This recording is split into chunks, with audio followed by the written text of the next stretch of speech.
Okay. Well, that's yours, I think. Not sure mine worked. Hold on. Yeah, there it is. Ah, technology. Yeah, the death of us all, right? That's right. Oh, you got the t-shirt. That's great. Isn't that great? We got that up. They gave these at the wrap party or the launch party, as it were, Uh-huh. and I was really happy to get a little pink, petunia Yeah, pink, nice. as it were. That's right. So, you played Petunia Pig in the Day the Earth Blew Up, a Looney Tunes movie, which premieres March 14th in theaters everywhere. You've done lots of animated voices in your career, but you've never voiced Petunia Pig before, right? No, I never have. This is my first. Cool. Feel feel pretty lucky. Um, as I like to say, there are hundreds of women that could have easily have done it. So I feel lack of sounding hyperbolic, but I feel super grateful and lucky that something that I did in the audition resonated with the Warner Brothers animation team, and they felt like they were getting the original characterization with new acting. Mm-hmm. You know, we are recreating beloved characters, but we are saying things that these original characters have never said before. They Right. were not we have cell phones, we have to bring them into the 21st century, but maintain that 1930s 40s um energy of Right. lunacy, and ride that line of acceptability and what you can and cannot say in today's world. And I think that they're bringing the female characters right around, which I love, which I Yeah. really love. Yeah, it's I laughed quite a bit watching it last night. I am so glad. I laugh too, and I don't like to A, see myself on camera, or B, listen to my voice, because I neither look like Christy Brinkley nor sound like her. And it's very upsetting to be reminded of that. Yeah, So she doesn't either anymore. yeah, but when I watched the movie, I laughed out loud because one of the great things about Pete Browngardt, and I don't know if you know this about animation, but the pace of the jokes and the pace of the action is set by the art direction, and Oh, that's Pete Browngardt. That is his. He is the director of this film. He is the director of animation. This is his sense of humor put on a large screen, and his timing is impeccable. It really is. He's got good. unbelievable timing. I noticed it in the press releases I received. It kept saying that it wasn't rated yet. Do you know what age group it's supposed to be aimed at? Can I be honest? And I'm not just saying this, it is really for everybody. I don't know if I don't, I would have to ask. I think we're G. Um, I just don't know I don't, for the Yeah. scarier and the louder Right, thing. that's what I was thinking. The Yeah, scary things, and I the guy think getting the five and eyebrows ripped above. I off. think five and above, just because it gets loud. Um, Yeah. and but they tend to pay off with a joke, the scarier stuff, and they move through it into lighter scenes pretty quickly. Um, Right. and it is only an hour and a half, but I do think that this is truly for everybody, because I laughed. I mean, I Right. saw Right. it and laughed out loud, saw things in it I had never seen before Hmm. when we screened it at Warner Brothers for the entire lot, and Yeah. people were laughing out loud, and it was amazing. Right. I just thought maybe the alien at first, he seemed kind of scary to Yeah, me, as far as maybe little kids might not want to see that. I don't know. little like I Yeah. have Yeah. a 4-year-old uh little cousin that I think there'd be spots where he'd laugh out loud, but I think there are spots where he's not quite he's not quite there yet. But I Mhm. think 5 and over, 6 and over, I think they kids will laugh out loud all the way up to anybody who saw the originals, to Right. grandparents, anybody who, because you have enough of the 1940s, 50s, 60s characters that will make all of us laugh. And then Mhm. you have the newer stuff for the younger generation. And I just think I do think it's hilarious. There are certain things that I love about the film, and them trying to get jobs was one of That was funny. the funniest things I have ever seen. And so when you have the thing hit the house and blah blah blah, you move off of that really quickly back into Looney world. So Right. I think for parents, I do think 5 years old, Yeah. 5 and up, I think it's done. Right. And I mean and up. Yeah. To So get up to my age. how long did you have to work to get the stutter down? It was so funny. I am not, I am the straight man in this movie. And the brilliance of Eric Bauza acting off of himself, Mhm. recording and being two characters at once, two distinctly different characters, but the same amount of lunacy.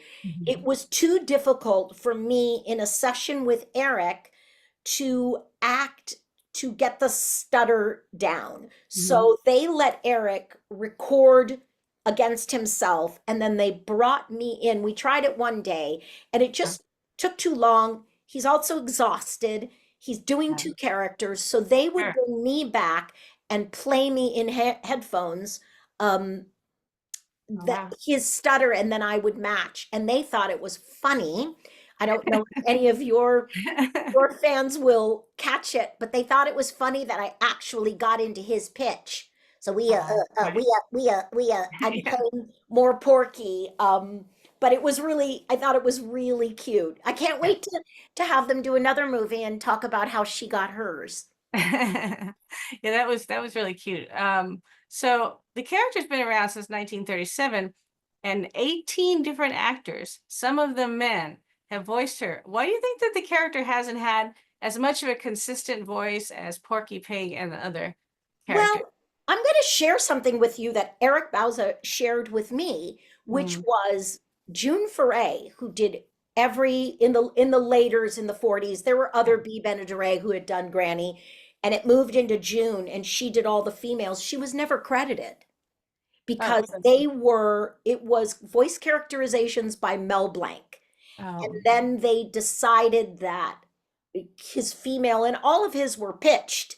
You know, he had a very deep voice and he would talk, and then they would pitch it up to become these other characters. And I think they could never get the pitch right for the females. June came in. I, I in all the other voices I've done, I have tipped my hat very heavily to June for Granny, Miss Prissy, um, Witch Hazel. I have done that, and I went back to the original because we were back to the Daffy. Woo woo woo woo woo. We're back to that Daffy. So I went to those years, and that character was like a Betty Boop. I kind of sounded like this she was doing, and I thought I don't think I can do that. I don't think I can do it.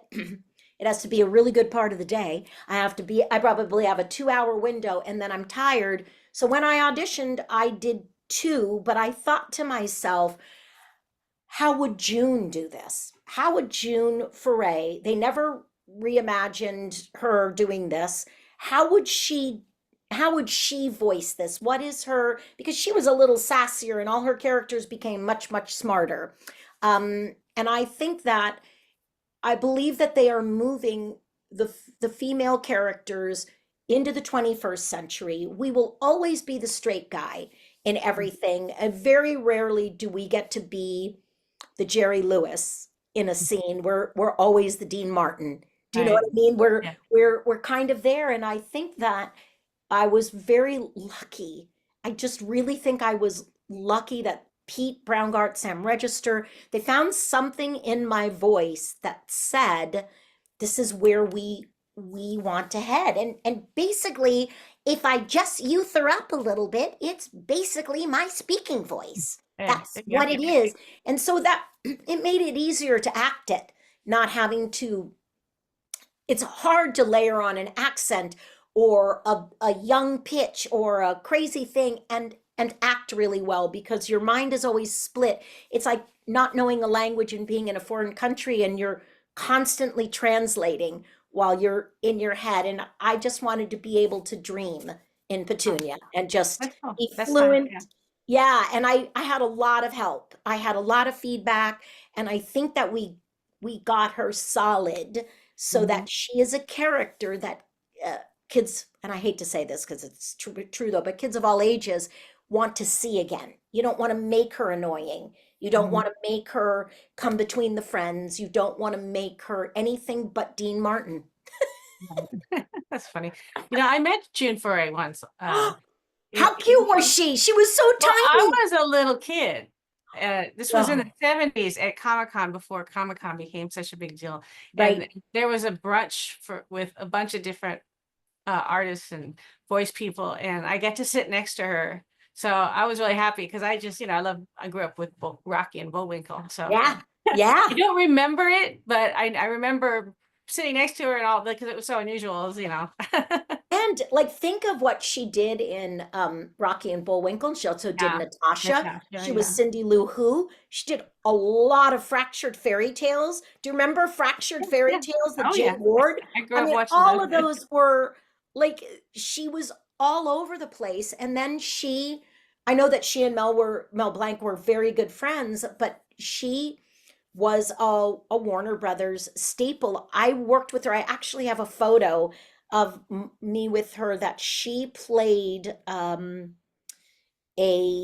granny. I think we were doing Two Stupid Dogs at actual Hanna-Barbera, which was this glorious studio where the Flintmobile, the Flintstones car Oh, was through the roof, and Dino was there, and it was quite amazing. And I believe that we did something, and I'm tiny, and she was so tiny, and she had oh, heels on. She used to wear white patent leather go-go boots. how funny. She was the greatest broad you'd ever meet in your life, honestly. That's cool. So I know that with voiceover work, you're frequently in a room by yourself recording. Have you met up with the other actors in the film? Yes, I was actually a really good friend of mine is Carlos Alazraqui, who does a lot of the extra voices in Oh, this film, and he had produced and directed and starred in a film for his father-in-law. It's a great story and it's a great film. And I was there, and Matt Craig was there, and I sat next to Dee Bradley Baker, and we all just hugged because oh, we are 99% working out of our homes. We do have beautiful studios. I haven't been part of a group record. I am moving more into voice direction these days, and I just have a great setup in a very small little linen closet that this teeny little 1939 house that I have. There's a tiny closet, and I have such a great setup that it's cheaper and easier for everybody if I sit on my stool and put on my headphones, and I can do it through that. I have gone in for games, but often when I go in, everybody's on Zoom, yeah, yeah. you I, know? s- I understand, believe me. All right, well, thank you. We have to Oh, go. Yeah, thank I could keep you, asking Suzanne. questions for another I hour, know, I'm I will sure. just say that you win for having been a child and had lunch with June Foray. You win. Oh, thank you. My brother, I have three older brothers, and they helped start San Diego Comic-Con, so that's Oh, stop it. Yes, I remember the good old we're days. Well, bragging. I didn't have anything to do with it. I was 9, so I'll tell your brothers I love them, and I'm glad that it has become what it has become. okay. Thank you so much for talking to me You're today. welcome, Suzanne. You're welcome.